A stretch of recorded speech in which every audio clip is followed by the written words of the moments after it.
জয় জগতগুৰু শ্ৰীমন্ত শংকৰ সমূহ অসমবাসী ৰাইজলৈ সশ্ৰদ্ধা সেৱা জনালোঁ।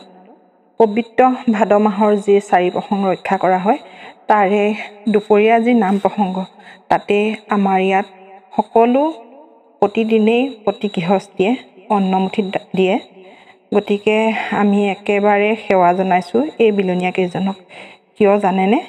উৰে মাহটোৱে তেওঁলোকে ইমান পচন্দ গৰমত অন্নমুঠি ৰান্ধি ভকতসকলক দিয়ে। সঁচাকৈ তেওঁলোকক আমি সশ্ৰদ্ধা সেৱা জনাইছোঁ। আৰু লগতে এই আইকেইগৰাকীক দেখিছেই নহয়, তেওঁলোকে আকৌ সদায় শাক পাচলিবোৰ কাটি দিয়ে আৰু তেওঁলোকলৈও সশ্ৰদ্ধা সেৱা জনালোঁ। আৰু আমাৰ নামঘৰ ভাগ সাজি আছে, সেৱা নাম প্ৰসংগ চলি আছে, দেখিছে নহয়।